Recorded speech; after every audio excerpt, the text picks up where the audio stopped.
Today I want to talk about the interview for the independent schools.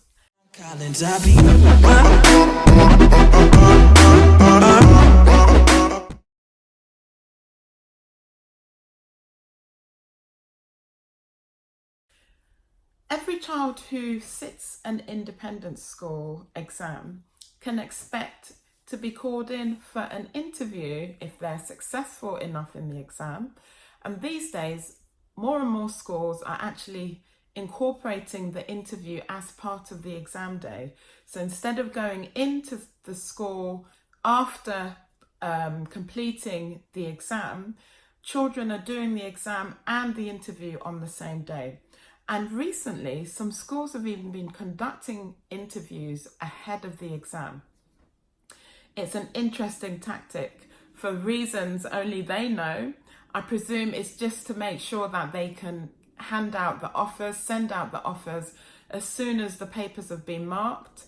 And it's probably easier to do it earlier on than post-Christmas in January when the academic year has started again for their existing students. There must be a plethora of reasons.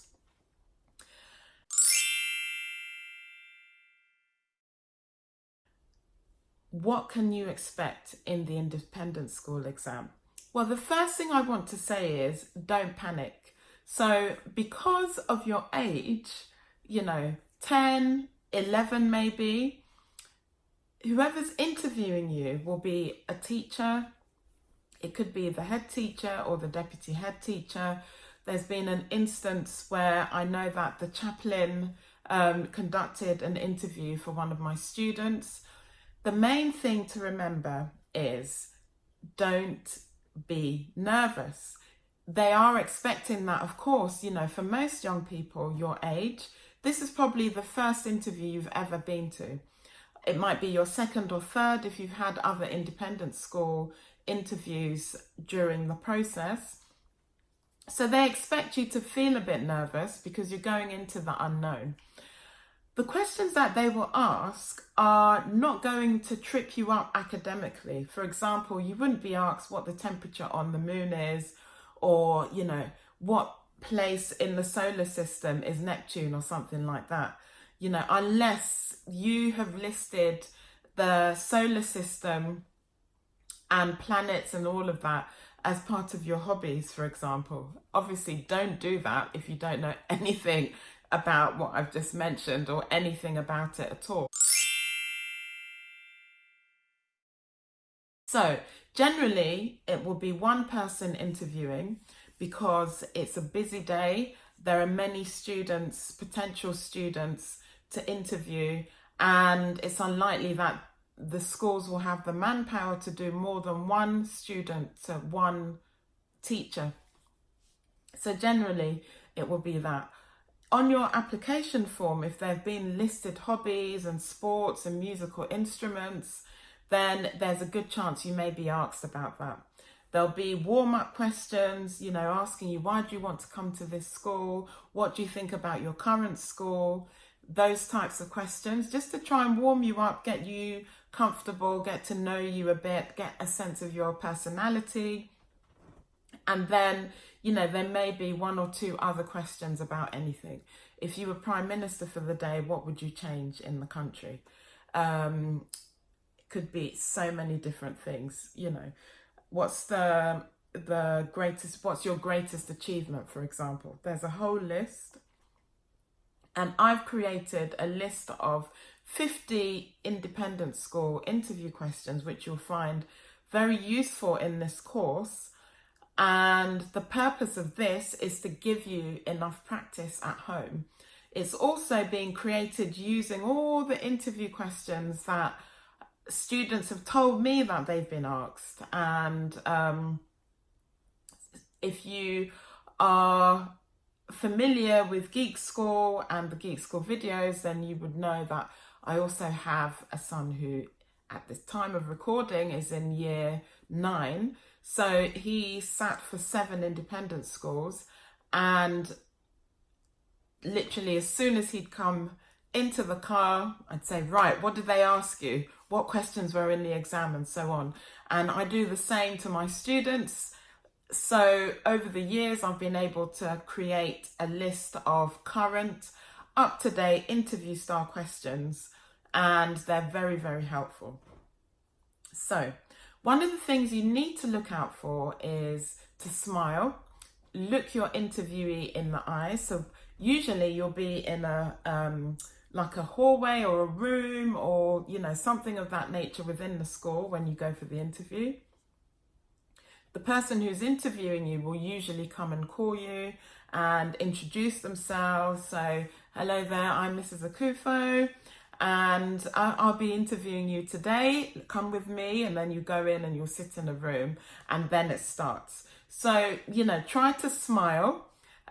Even if you're feeling the most nervous, try and fake a smile if you can. If it's that difficult, try and make it genuine, obviously.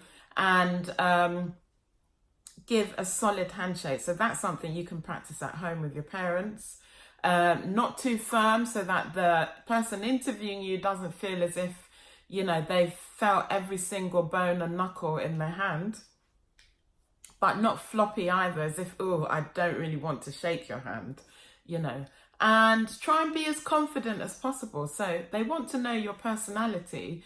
Don't try and be somebody you're not. But then, obviously, think about what you're saying. Err on the side of caution if you want to say something that's a bit cheeky. Ask yourself, would you comfortably say this to the head teacher of that school, to your present head teacher? Would you likely get told off if you said that? And so on. So the main thing is to enjoy yourself as well, because to get to the interview is a great achievement. And if you put your best foot forward and show your true personality, your lovely personality, how can they not want you to come to the school, subject to you passing?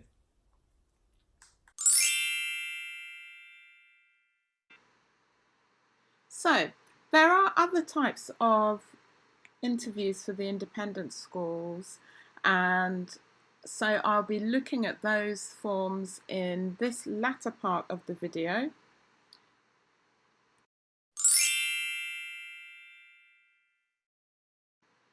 Scholarship interviews are generally taking place after sitting the exam.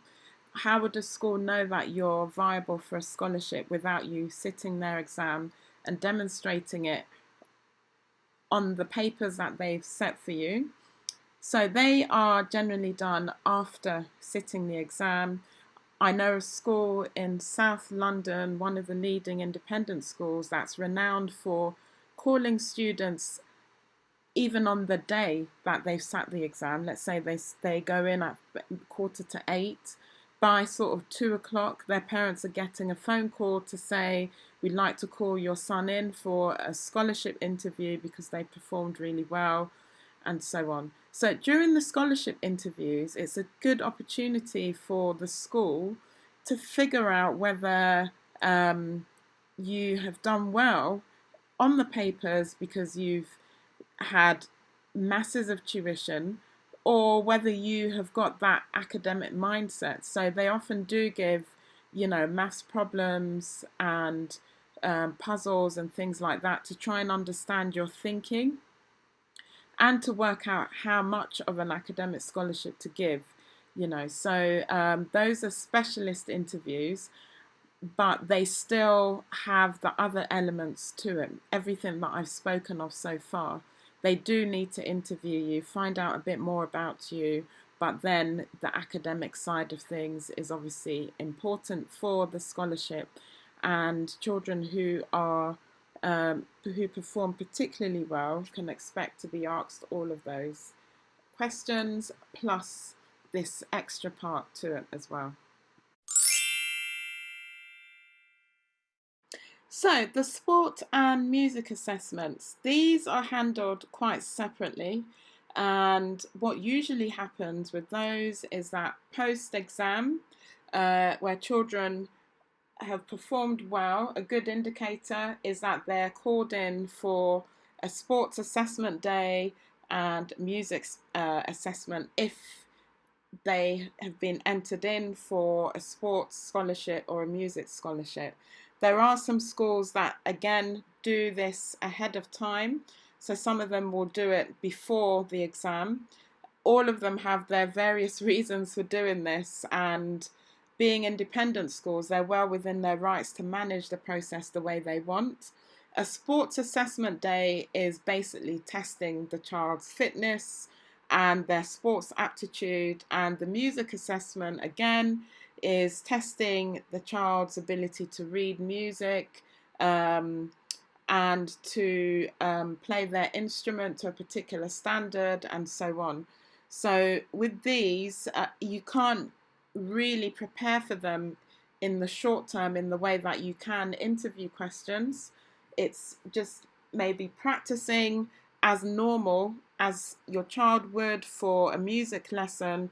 And of course, with sports, they're probably doing training regularly leading up to the exam and after the exam anyway. So it's just carrying on doing the good work that they've been doing thus far, and then giving it their best shot when they go for these assessments, being on their best behaviour, listening, being a good team player, and so on. They'll be looking at all of that.